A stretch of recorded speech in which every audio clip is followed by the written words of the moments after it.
Nongeye ko ikaze inshuti bakuzi ba Pilot News TV aho muherereye ku isi hose mbifuriza amahoro imigisha no guhamukarunga mu byo mukora byose ngabagiye kugezaho amakuru breaking news amakuru mashya ndetse n'andi makuru yiwe avugwa ku munsi w'ejo aho muri gitondo yaba yavuzwe nijoro n'ayavuzwe ku munsi w'ejo handa yakugezaho nk'ibisanzwe kuri tariki rero ya 14 z'ukwa kabiri cyangwa Gashyantare 2026 ibintu byifashe bite rero reka nkugezeho aya makuru Severante nziza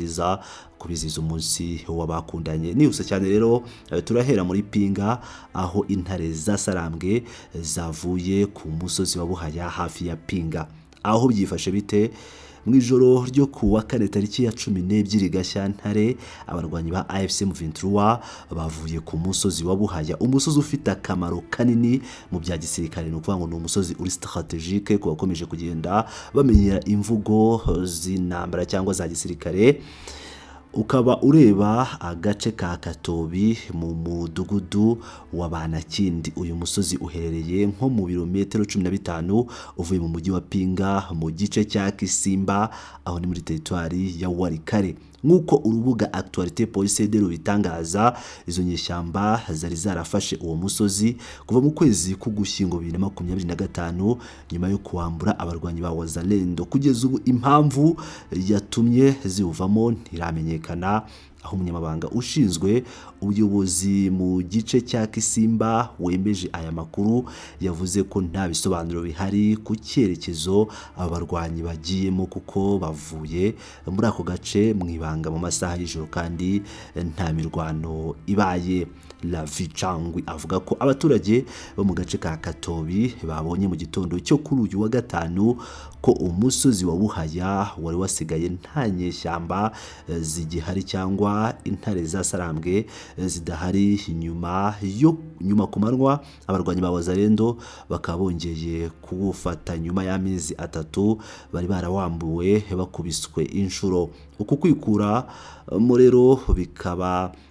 ryabaye mu gihe umutekano ukomeje kuba muke muri territoire ya Warikare aho ingendo n'iyimuka ry'amatsinda yitwaje intwaro bikomeje gutera impungenge n'ubwoba mu baturage bo muri ako gace ka Kivu y'Amajyaruguru ibya Pinga ngira ngo murabyiyumvira uko byagenze kuri aka gasozi aho intare zasarambwe zakavuyeho mu buryo bwatunguranye cyane cyangwa mu buryo butari busobanutse abantu bakabibaje bati byagenze bite kubera iki intare zasarambwe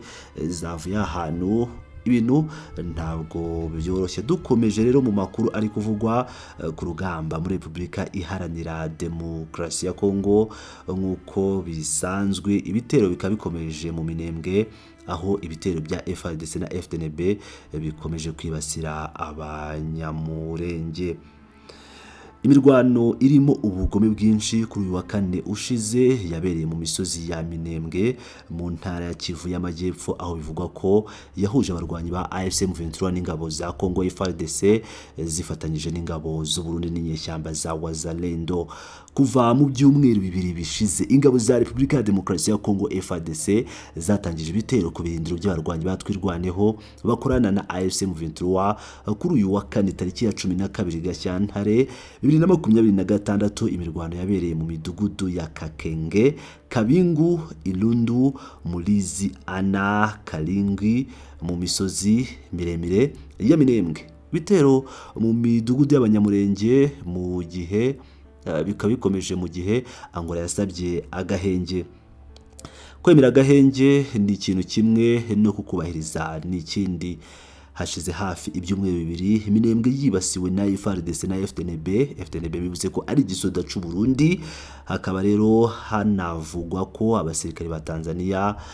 baba bari muri imirwano ndetse bikaba byumvikana ko n'abacancuro na Wazalendo bagerageje gufata Minembwe ntibabigereho ibi byatangajwe na senateri Moise Nyarugabo nkuko iyi nkuru dukesha Kivu Morning Post ibivuga. Nyarugabo yasobanuye ko kuri uyu wa kane tariki ya 12 Gashyantare ihuriro rya FARDC rishyigikiwe na za drones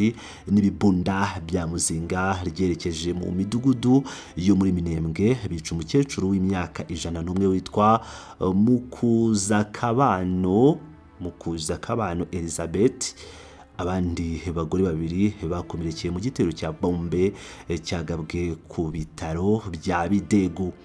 Nyarugabo ati ni ngombwa kwibutsa ko muri iyi minsi itatu ishize kuwa kabiri, kuwa gatatu no kuwa kane imidugudu ya Kalingi, Bidegu, Lubemba, Kalongi, Mukoko na Ilundu yatewe amabombe buri umwe inshuro nyinshi ku munsi, mu gihe bwana Felix Antoine Tshisekedi Tshilombo yirirwa mu mirwa mikuru ndetse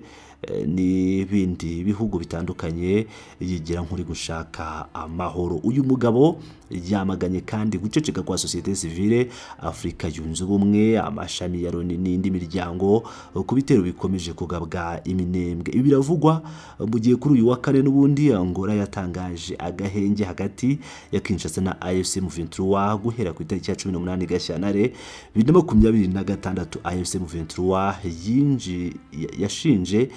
kenshi FARDC kurenga ku gahenge, yirengagije ibyemerejwe mu biganiro bya Doha, mu gihe ikomeza gushimangira ko imiryango igikinguye ku nzira zose ziganisha ku mahoro no kurangiza amakimbirane. Ngira ngo rero murumva ko ibintu bigikomeye muri Minembwe, aho drones zikomeje kubaza rasa ku baturage. Nukuvuga ngo rero Repubulika ya Demokarasi ya Kongo ikaba nyuma y'amasaha make yemeye gutanga agahenge, ubwo ndavuga ku itariki 13 nabwo yongeye kurasa ku Banyamurenge. Ni ibintu rero biteye agahinda bibabaje cyane nk'uko byatangajwe na Moise Nyarugabo ndetse n'abandi batandukanye. Dukomereje n'ubundi muri Repubulika ya Demokarasi ya Kongo, tugiye kujya kuri zangabo z'u Burundi, zangabo za Evariste Ndayishimiye, zangabo za Prime Niyongabo. Ingabo z'u Burundi rero zikaba ngo zakubitikiye mu Minembwe zihungira mu mashyamba. Amakuru aturuka muri icyo gice cy'imisozi miremire yo mu ntara ya Kivu y'Amajyepfo aravuga ko ingabo ziganjemo iz'u Burundi zakubitikiye mu mirwano yiriwe isakiranya nabo natwirwaneho, no kuvuga ngo ubu izo ngabo natwirwaneho bari kurwana, bikaba ngombwa rero ko zihungira mu mashyamba. Izi zafatanyije n'iza Tanzania, FARDC, Wazalendo, FDL n'abacancuro bamaze icyumweru bagaba ibitero ku Banyamurenge bo mu misozi miremire. Kuwa kane tariki 12 Gashyantare 2026 ingabo z'u Burundi zatwitse amasantre 3 atuwemo n'Abanyamurenge, zinica abarimo umukecuru imyaka 100 mbere yo kwirara mu myaka y'abaturage zikayirandagura. Ziriya ngabo zigize ihuriro rirwana ku ruhande rwa leta ya Kinshasa kandi zimaze icyumweru zirwana n'umutwe wa Twirwaneho. Amasoko yacu mu gice cy'imisozi miremire yemeza ko kuri uyu wa gatanu ibitero by'ihuriro ry'ingabo za leta byaturutse mu duce twa Mukoko, Nyaruhinga, Kalongi, Bicumbi, Kalingi na Bidegu mbere yuko ingabo zirigize ziraswa zigahungira mu mashyamba. N'imirwano kandi Twirwaneho yafatiyemo ibikoresho byinshi, ndetse amakuru avuga ko imirwano yasize uriya mutwe ufasha agace ka Rwitsa nk'uko. Andi makuru avuga ko impande zombi zikomeje kurwanira kugenzura agace ka Poizero kamaze iminsi kagenzurwa n'ingabo za leta. Amakuru atugeraho kandi avuga ko imirwano yo kuri uyu wa gatanu yagaragayemo ibitero bya drone zibarirwa mu 10.